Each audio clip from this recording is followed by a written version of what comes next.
Welcome once again to the Word for Asia Consulting offices. Thank you for taking a few minutes. I want to continue our discussion about negotiating business transactions inside of China.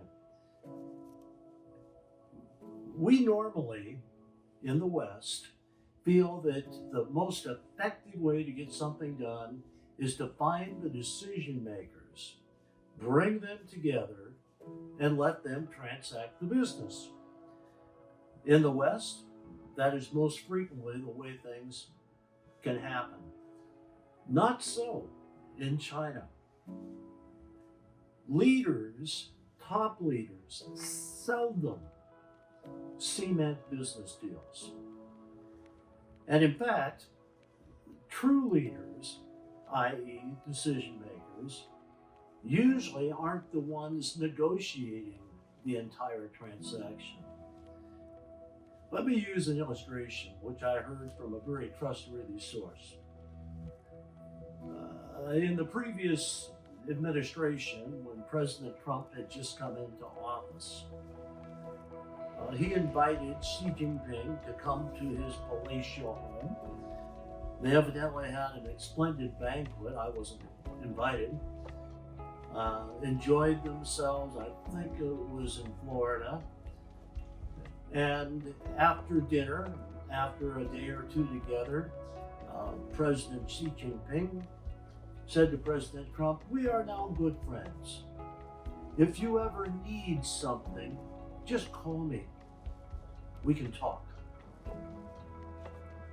As I was told the story, a few months went by and President Trump had some questions, so he called President Xi. Xi answered the phone. They talked. A few more weeks went by and President Trump called Xi again. This time, President Xi was busy.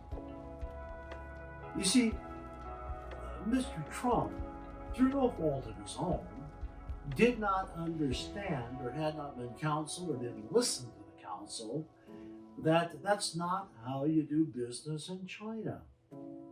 It was a polite overture.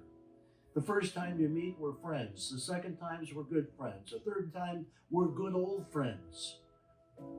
It's a civility, it's a politeness, but it's not meant to be a direct line to that particular person. Now, the reason for that is that when leaders deal directly, there's too much opportunity for a loss of face, which you never want to happen on either side. So how do you prevent loss of face and disappointment? The solution for the Chinese is to use a middle person, a mediator, a person who's authorized to negotiate, a person hopefully who is bicultural, and people that speak the same language as a first language. The term for that, I believe, is zhongren.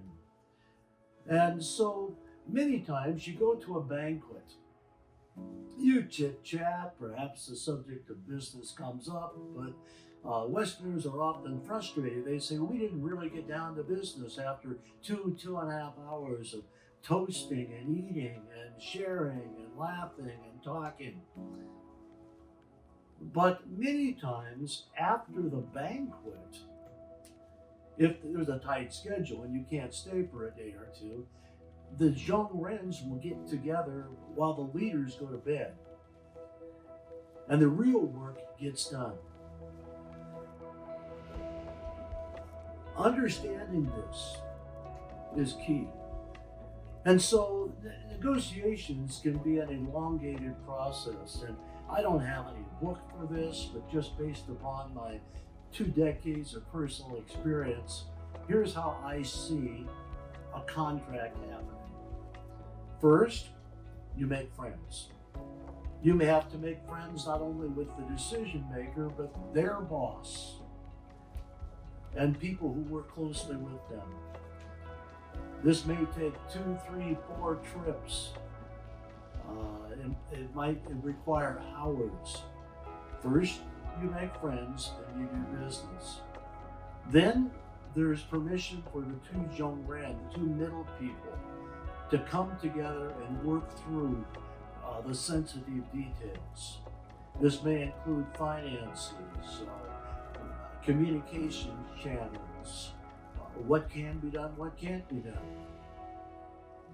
There may be incipient commitments to your Chinese counterpart. You will help them with something that they need, and that's all understood. Probably those things, those secondary issues are never spoken at the top level, but they're understood very well at the second level of the mediators. Then some time goes by. Eventually, one of two things will happen. You could get a phone call and they say, send the money next week. No contracts required. Or they could send you a contract for a signature, which goes back. The next step is the most bizarre to most of us in the West. Then you may renegotiate the contract. Oh, I didn't understand, or that wasn't clear, or we need to add, or the timetable needs to change. Normal in the East, abnormal in the West. Finally, when those things are resolved, there's an exchange of money, a signing of the contract again, and we can proceed into the healthy, beneficial relationship for everybody.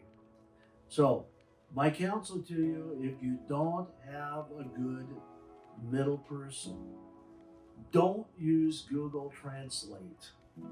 It is a disaster for any high-level negotiations. Whatever you need to pay for that good translator, that good cultural translator, as well as linguistics, it's well worth the money. It might be the most important person you hire.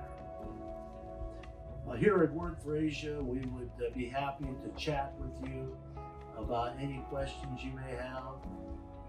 You can find us easily online, wordforasia.com, and please call us.